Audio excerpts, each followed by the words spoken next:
ഞായറാഴ്ചകളിൽ നിങ്ങൾ മാക്സിമം വരാതിരിക്കുക കേട്ടോ. കാരണം സൺഡേസിൽ ഭയങ്കര തിരക്കായിരിക്കും ഈ ഒരു ലൊക്കേഷനിൽ. ഇവിടെ ഇങ്ങനെ മൊത്തം വണ്ടികളായിരിക്കും. നിങ്ങൾക്ക് ഈ ഒരു വ്യൂ ഒന്നും എൻജോയ് ചെയ്യാൻ പറ്റില്ല. നിങ്ങൾ വന്നു നിന്ന് അവരുടെ കൂട്ടത്തിൽ കാഴ്ചക്കാരായിട്ട് പോകാനേ പറ്റുള്ളൂ. പല ടൈപ്പ് ആൾക്കാർ കാണാൻ വരുന്നുണ്ട്. അതിനെ ഞാൻ ക്രിട്ടിസൈസ് ചെയ്യുന്നില്ല ഒന്നും. ഓരോരുത്തർക്കും ഓരോരുത്തരുടെ ഹാപ്പിനെസ്. ഇപ്പം ഞാൻ ചെയ്യുന്നത് എൻ്റെ ഹാപ്പിനെസ്, അതേപോലെ അവർക്ക് അവരുടേതായ സന്തോഷങ്ങളുണ്ടാവും. അപ്പം നിങ്ങൾ എൻ്റെ കൂട്ട് മൈൻഡ് സെറ്റുള്ള ഒരാളാണെന്നുണ്ടെങ്കിൽ നിങ്ങൾ സൺഡേസിൽ വരാതിരിക്കുക. നിങ്ങൾ വേറൊരു ഡേ ചൂസ് ചെയ്തിട്ട് ആ ഒരു ദിവസം വരിക. അപ്പം ആ ഒരു ദിവസം വന്നു കഴിഞ്ഞാൽ നിങ്ങൾക്ക് ഇവിടെ ഇങ്ങനെ ആരും ഇല്ലാതെ കുറച്ച് നേരം സമാധാനമായിട്ട് നിൽക്കാൻ പറ്റും. കണ്ടോ, ഇങ്ങനെ ഒരു ഡീപ്പ് ബ്രീത്തൊക്കെ എടുത്ത് നിങ്ങൾക്ക് ഇങ്ങനെ നിൽക്കാനായിട്ട് പറ്റും. അപ്പം പുതിയ വേറെ കുറേ ആൾക്കാർ നമ്മളെപ്പോലെ ഇങ്ങനെ വരുന്നുണ്ട്.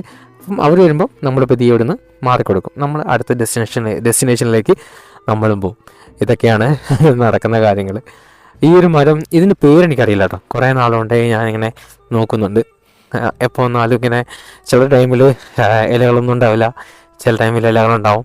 നല്ല പച്ച കളറുള്ള തത്തകൾ ഇതിനകത്ത് വന്നിരിക്കും. നല്ല രസമാണ് അത് കാണാനായിട്ട്. ഇന്നെന്തോ കുരങ്ങന്മാരുടെ ശല്യമില്ല. സാധാരണ സമയം ശല്യം എന്നല്ല, ഭയങ്കര അഴപ്പമേളായിരിക്കും ഇവിടെ ചില സമയങ്ങളിൽ. അത് നമ്മൾ വന്നിരിക്കുമ്പോൾ സിഗ്നൽ കൊടുക്കുന്നത്. ഇന്ന് അലിയന്മാരെവളോ പോയി. മേ ബി ഉച്ചക്കലത്തെ ഫുഡൊക്കെ കഴിച്ച് കഴിഞ്ഞാൽ ഉറങ്ങുമായിരിക്കാം. അല്ലെങ്കിൽ നമ്മളിവിടെ വന്നു കഴിഞ്ഞാൽ ഉടനെ സിഗ്നൽ കൊടുക്കും. ഇത് അവരുടെ ആൾ വന്ന് ഇപ്പോൾ ഉണ്ടെന്ന്. പക്ഷെ ഇപ്പം അങ്ങനെ ഒരു സംഭവമില്ല. സോ പീസ്ഫുൾ മാൻ.